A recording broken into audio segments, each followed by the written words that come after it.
Pourquoi certains propriétaires arrivent à faire plus de 500 000 km avec leur voiture et d'autres 5 fois moins? La réponse tient en 2 mots. Maintenance proactive. Pas juste faire sa vidange, non. Les proprios expérimentés ont des astuces peu connues pour faire durer leur voiture.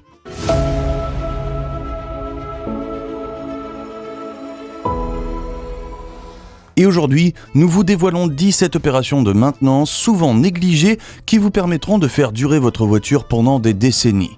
Abonnez-vous et partagez cette vidéo à tous ceux qui galèrent à entretenir leur voiture. Commençons avec la première opération de maintenance. Numéro 1. Ne croyez pas aux promesses des vendeurs de liquide de frein. Le rôle du liquide de frein est de transmettre la force que vous exercez sur la pédale de frein jusqu'aux étriers. Il lubrifie aussi les pièces mobiles du système de freinage et plusieurs fabricants vous vendent leur liquide de frein en vous disant qu'ils sont garantis à vie. Sauf qu'ils sont garantis à vie dans les conditions parfaites des laboratoires d'essai. Or, vous et moi ne roulons pas sur des routes à température contrôlée avec une humidité ajustée au millimètre près. Au fil du temps, le précieux liquide se met à absorber de l'humidité, la chaleur générée lors des freinages dégrade ses propriétés et il a tendance à se sédimenter. Et quand ça arrive, les distances de freinage se rallongent, la pédale de frein devient molle et l'ABS rouille. Conséquence, un freinage d'urgence qui n'aurait dû n'être qu'une petite frayeur peut vite finir en appel du SAMU à vos proches. Même si vous ne faites pas d'accident, sachez que la négligence du liquide de frein est la cause numéro 1 de refus au contrôle technique dans la catégorie freinage. Pour éviter que ça ne vous arrive, remplacez-le tous les 2 à 3 ans. Numéro 2.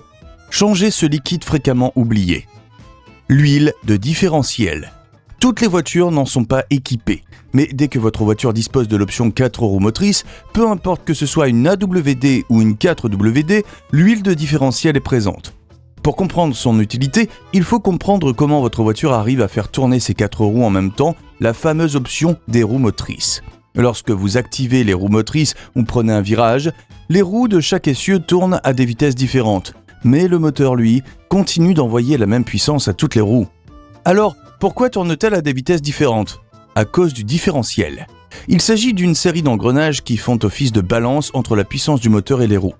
Toutes les voitures en ont un à l'avant qui est lubrifié grâce à l'huile de transmission, mais les voitures dotées d'un 4x4 ou de l'option All-Wheel Drive en ont un second généralement situé à l'arrière de la voiture, voire un troisième si elle possède l'option de blocage de différentiel.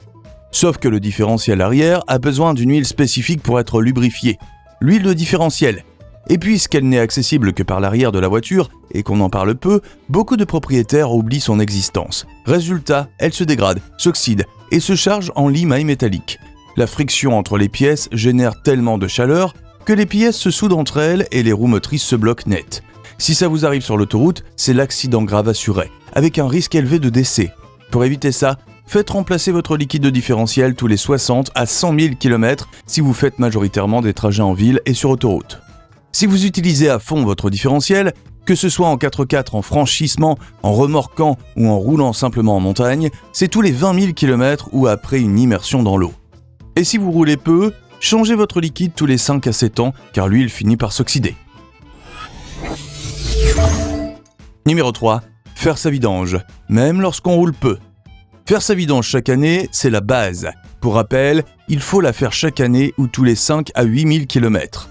Mais il y a un cas dans lequel cette opération est souvent négligée, lorsque la voiture est immobilisée.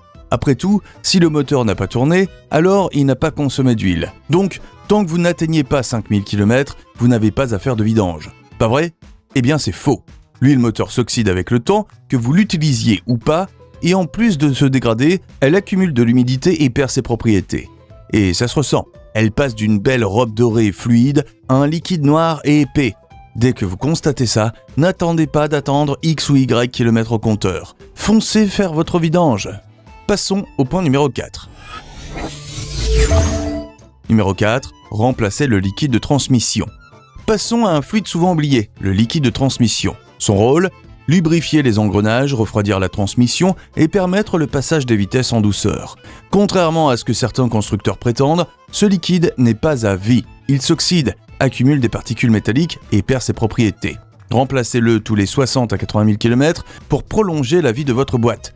Les signes de problème, passage de vitesse difficile, à-coups, bruits anormaux, liquide noirâtre. Une transmission bien entretenue peut durer 500 000 km. Numéro 5. Remplacez le liquide de refroidissement. Passons à un liquide essentiel que beaucoup négligent, le liquide de refroidissement. Son rôle, évacuer la chaleur du moteur pour éviter la surchauffe et protéger contre le gel en hiver. Le problème, c'est que ce liquide devient acide au fil du temps. Il perd ses propriétés anti-corrosion et peut attaquer les composants internes du circuit. Radiateur, pompe à eau, durite. Un niveau trop bas peut entraîner une surchauffe du moteur, avec des conséquences catastrophiques. Remplacez le liquide de refroidissement tous les 30 000 km ou tous les 2 ans. Les signes de problème, température moteur anormalement élevée, fluide sous le véhicule, liquide de couleur brunâtre au lieu de vert ou rose. Un circuit sain, c'est un moteur qui ne chauffe jamais. Numéro 6. Nettoyez le circuit de climatisation une fois par an. Allumer sa clim en hiver risque de vous faire passer pour le fou du village. Pourtant, c'est une opération de maintenance essentielle. En effet, lorsque vous restez trop longtemps sans allumer la climatisation, des bactéries prolifèrent au sein de son circuit. Résultat, perte d'efficacité, mauvaise odeur et de la buée sur le pare-brise. Pour éviter ça, faites-la tourner au moins une fois par mois. Numéro 7. Lavez bien votre voiture. Si je vous demande si vous lavez fréquemment votre voiture, vous allez sûrement me répondre oui. Quoique, en fouillant sur internet, on trouve des vidéos de bagnoles qui ressemblent à des déchets roulants. Mais c'est un autre sujet. Maintenant, si je vous demande si vous lavez régulièrement le bas de votre voiture, qu'allez-vous me répondre ?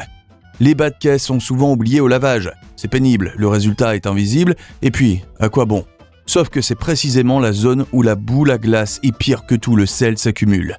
Et l'acier de votre châssis déteste ces 3 éléments puisqu'ils provoquent la corrosion.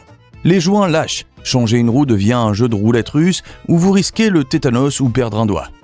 Et quand le contrôle technique voit ça, votre voiture est interdite à la circulation et risque de finir à la casse, car classée véhicule économiquement irréparable. Alors, passez de temps en temps un petit jet d'eau sous votre carrosserie. Et une fois que vous aurez terminé, appliquez le prochain conseil. Numéro 8. Ne laissez surtout pas votre voiture sous le soleil. Si vous ne roulez pas quotidiennement, évitez de laisser votre voiture à l'air libre. L'exposition prolongée au soleil détériore la peinture extérieure et ruine littéralement l'habitacle. Les plastiques se craquellent et le cuir se fend. La fiente d'oiseau est acide et attaque le vernis protecteur de la peinture. La pluie accélère la corrosion, la neige et le gel attaquent la carrosserie. Bon, si garer directement sous le soleil est une mauvaise idée, alors autant garer sous un arbre à l'ombre. Terrible idée.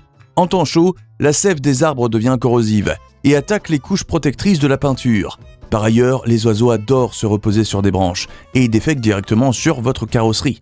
C'est encore pire si c'est un arbre fruitier, car en plus des oiseaux, vous aurez toute une faune qui va s'abriter dans la voiture et ronger vos câbles.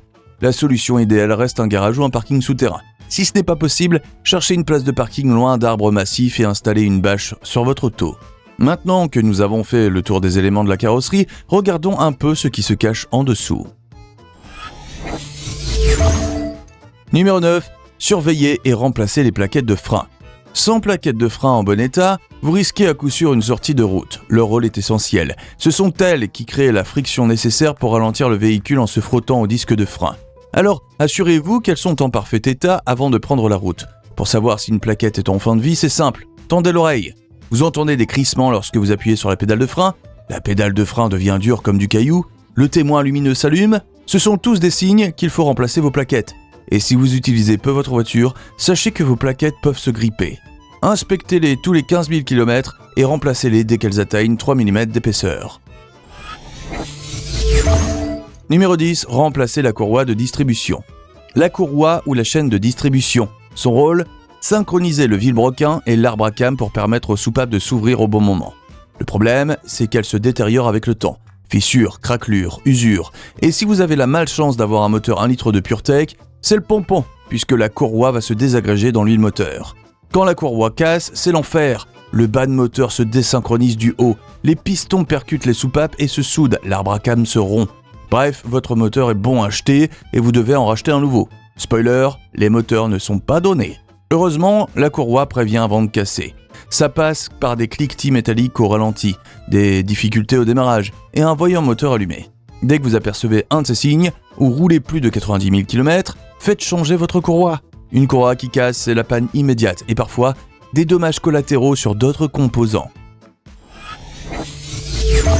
Numéro 11. Remplacez les sondes lambda, capteur O2, tous les 160 000 km. Le capteur d'oxygène ou sonde lambda est l'une des pièces électroniques les plus importantes d'une voiture. Son rôle, mesurer la quantité d'oxygène dans le gaz d'échappement pour permettre au calculateur d'ajuster le mélange air-carburant. Les molécules d'oxygène du gaz d'échappement sont poussées à travers des petits trous dans la coque du capteur. Si le mélange de gaz d'échappement est trop riche en carburant, alors que le capteur envoie un signal au calculateur pour diminuer la dose de carburant. Si c'est l'inverse, alors le Q augmente la quantité de carburant injecté. Lorsque le capteur O2 est optimal, votre voiture consomme juste la bonne quantité d'essence. Mais il n'est pas invulnérable. Au fil du temps, il est contaminé par de l'huile moteur ou du liquide de refroidissement. Et c'est là où les problèmes commencent. Votre voiture se met à consommer comme un char d'assaut. Le moteur hésite dans les accélérations. La fumée d'échappement vire au noir charbon. Ultime symptôme malaisant qui ruine votre vie sociale, l'habitacle se met à empester l'œuf pourri. Et si vous êtes du genre à ignorer les problèmes mécaniques tant qu'ils ne vous pètent pas à la figure, déjà c'est une mauvaise habitude. Ensuite, sachez que ça peut déclencher l'allumage du voyant moteur. Bref, remplacez-les tous les 160 000 km. Vous pouvez trouver des capteurs à moins de 100 € sur Amazon, eBay et Cdiscount, soit l'équivalent d'un plein d'essence samplon 98. En plus, c'est moins cher que le prochain, qui est... Le numéro 12, nettoyer le capteur MAF, débitmètre d'air. Le capteur MAF a un rôle semblable à celui de la sonde lambda. Sa mission est de mesurer le débit et la densité de l'air qui entre dans le moteur, là où la sonde lambda mesure l'oxygène qui en sort. Il est situé dans le conduit d'admission et permet au calculateur d'ajuster le mélange air-carburant, sauf qu'il peut s'encrasser et les symptômes font mal au porte-monnaie. Surconsommation, perte de puissance et augmentation de la consommation. Heureusement, c'est une pièce assez simple à nettoyer avec un nettoyant pour débitmètre d'air. Par contre, ne touchez jamais, au grand jamais, le filament interne avec quoi que ce soit. Et les bombes à air comprimées sont interdites. Si c'est trop tard, apprêtez-vous à sortir au moins 200 balles pour le remplacer. En soi, c'est exactement comme le prochain composant. Numéro 13. Nettoyer les injecteurs. Une fois que le capteur MAF a calculé le mélange carburant-air parfait, c'est au tour des injecteurs de faire leur apparition. Leur mission est simple, pulvériser la bonne dose de carburant dans la chambre de combustion. Mais au fil du temps, des dépôts de carbone brûlé peuvent s'accumuler autour d'eux. On parle alors de calamine. La calamine bouche les injecteurs et les empêche de pulvériser la bonne dose de carburant. Résultat, la consommation augmente et le rendement du moteur diminue. L'eau de condensation aussi peut s'infiltrer jusqu'à eux, via le réservoir. Et c'est pour cette raison que l'on vous recommande de faire le plein autant que possible.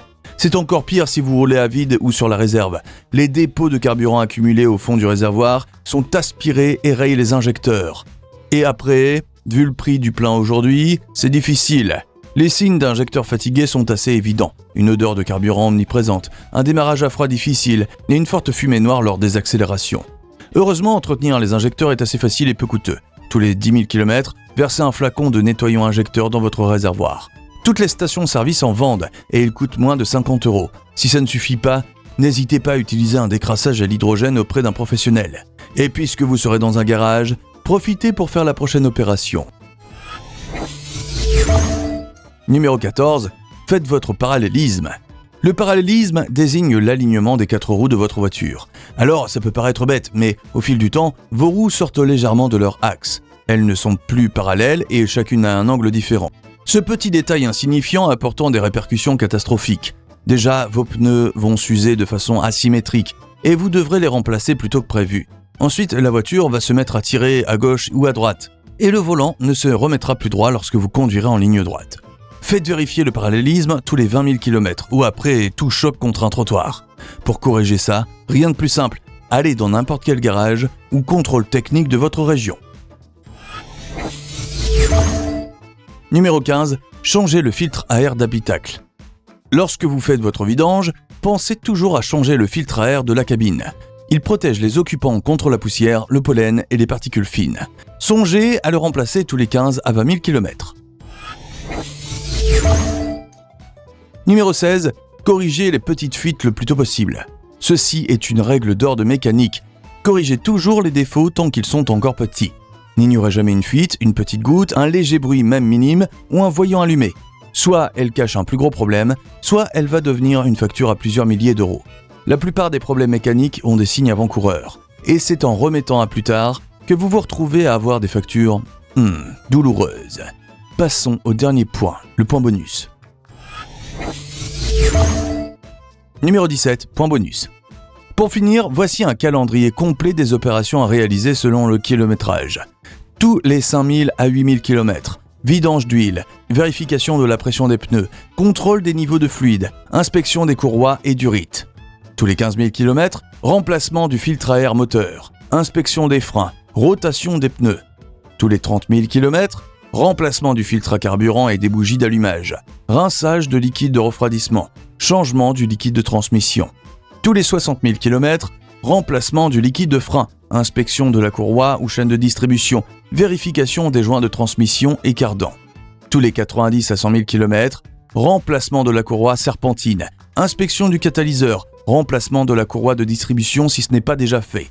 Si vous avez appris quelque chose d'utile, abonnez-vous et partagez votre astuce pour faire durer le plus longtemps votre voiture. Et je vous dis à très bientôt dans le Garage Français.